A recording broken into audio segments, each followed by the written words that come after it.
The Secret Sanskrit by guest author October 23, 2022. Guest article by Berk Gumus. If the mass of mankind would discover the secret sciences which originate from the ancient secret Sanskrit and from the approximately 800,000 banished scrolls of the Library of Alexandria, see Contact Report 498, then man would progress in his consciousness development to such an extent that he would become practically a demigod, respectively a true sage, and thus would become free of all his problems, and mankind would have conquered space and settled other planets already approximately 200 years ago. Religions, politics, and the financial economy would disappear in shortest time. Wars, discord, hunger, and all evils of the world would have a sudden end, because in a peaceful world no rulers and capital makers could do any more, beginning and advance for the attainment of power and financial profiteering.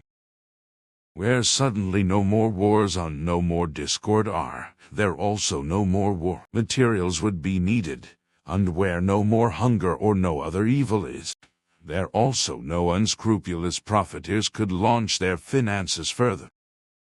If there were no more religions, because man would finally recognize himself as God, then there would be no more need for popes, clergymen, bigwigs, rabbis, gurus, and bishops, and so on, who could mislead the people and demand their possessions.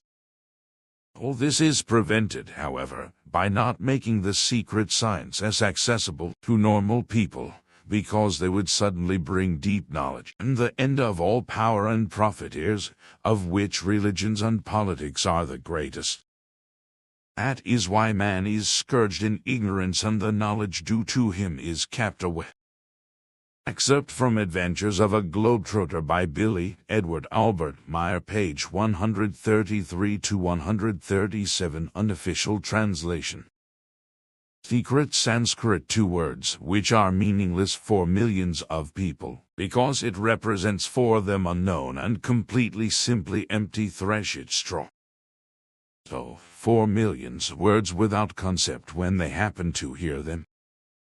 Secret Sanskrit, 2 words of astronomical importance for those to whom the mystery hidden behind the words is no longer a real mystery, because they know that behind the simple words is hidden life, real life, and the unraveling of the mystery of nature as it is seen in its entirety from secret Sanskrit, which originally arose from the teaching of the Spirit.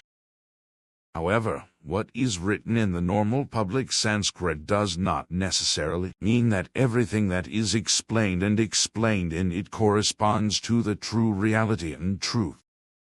Much has no connection with the secret Sanskrit and is to be seen namely purely mythological and to be understood only in this sense. Secret Sanskrit included, in addition to the simple, normal, public Sanskrit, knowledge, power, life, health, lore, technology, wisdom, creation, and history. Secret Sanskrit, ancient and powerful knowledge, significant to initiate the omnipotence of life. Public Sanskrit, however, is unfortunately misinterpreted and even mistranslated by very many, as well as often completely misrepresented and misunderstood. Especially different translations around the turn of the century should be pointed out, because many things have been interpreted as fairy tales and fables, what in reality were the deeds of a highly developed human consciousness. Unthinkably old is this oldest written language of mankind. For thousands of years it was the written language of the people, before it disappeared quite suddenly from the general knowledge of the common people about 600 years before Christ.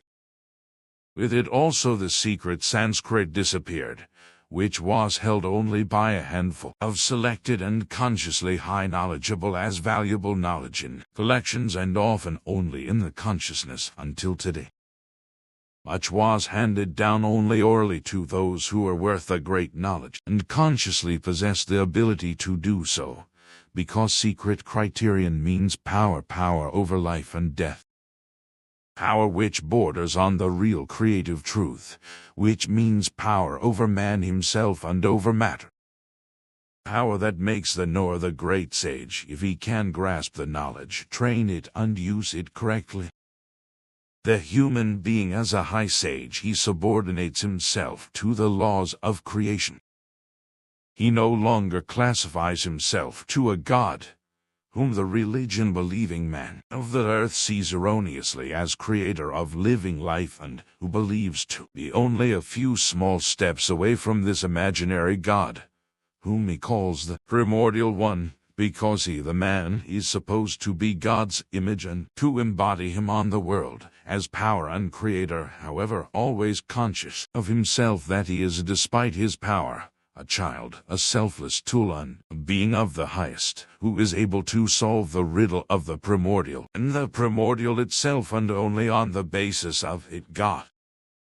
But by turning to such a God, man has turned away from the truly highest, from the creation, which is the true origin of all life and all things. Secret Sanskrit, written thousands of years ago, in tree bark, stone tablets, metal foils, pressed cattle fibers and palm leaves and so on, hands down the becoming and passing away of all matter, and it hands down the evolution of all life and consciousness, as it also carries a chronicle. It testifies to the restlessly rolling wheel of the time which touches on, always returning because of its starting point to bring a new turn, a new life, restless and restless through space and time, the wheel of the eternity.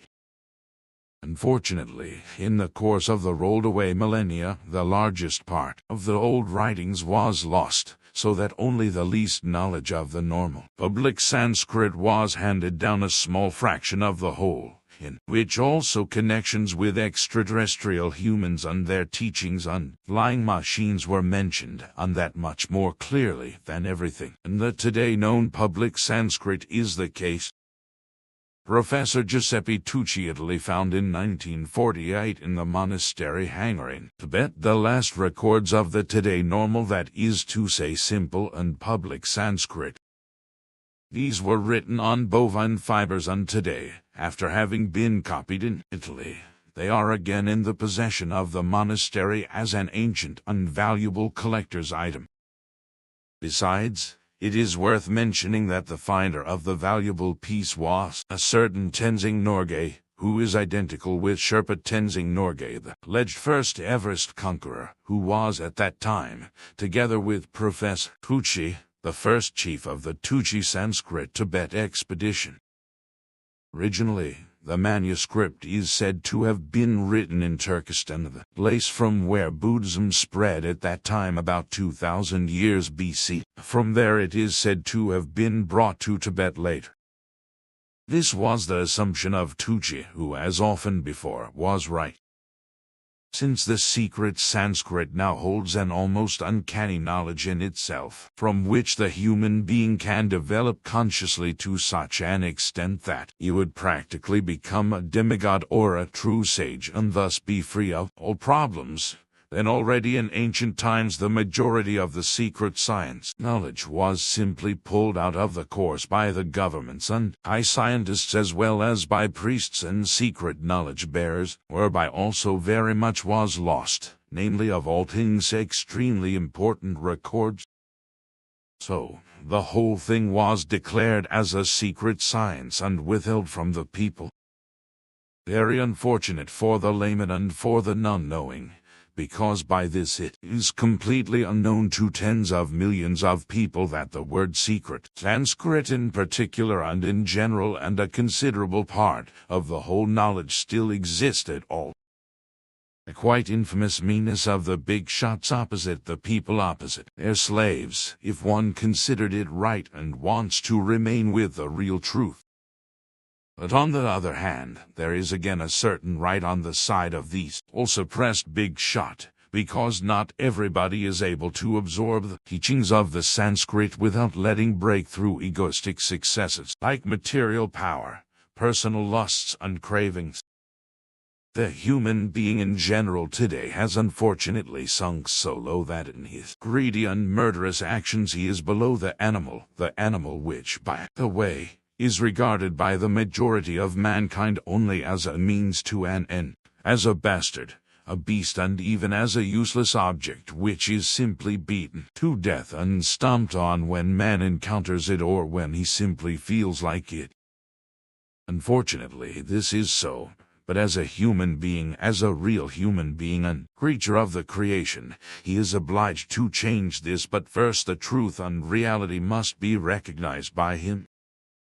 Fortunately, however, there are people on this earth who have gained a certain knowledge and help others in their task of further development.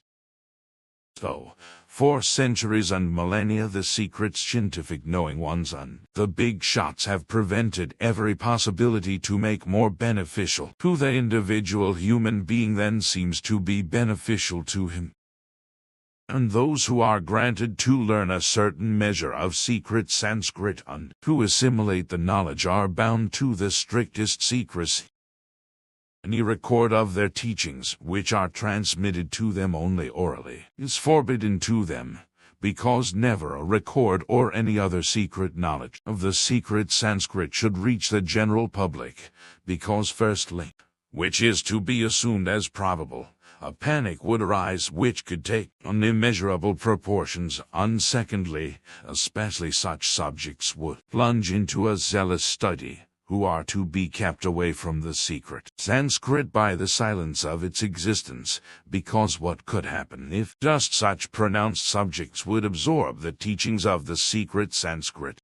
That is easy to see. A tremendous and immeasurable catastrophe could befall the whole world, even the solar system, because just those subjects would try to satisfy their material cravings and their personal lusts by using and exploiting their power of consciousness.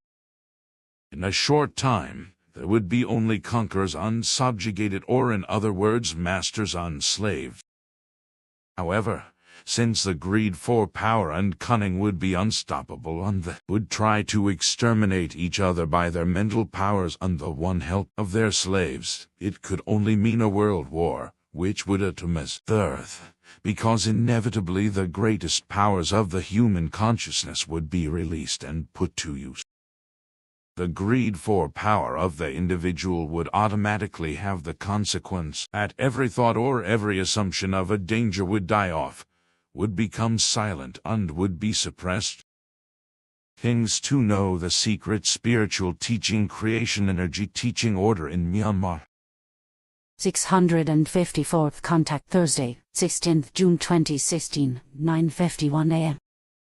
The spiritual teaching has brought two old Lyrian, distant descendants from the immigration power that came to Earth 13,500 years ago as emigrants, 2891 Earth years ago to the eastern part of Earth, respectively, to a large group of Earth humans who lived in a mountainous region of the country today called Burma, respectively Myanmar, nobility formerly Burma/Burma/Myanmar.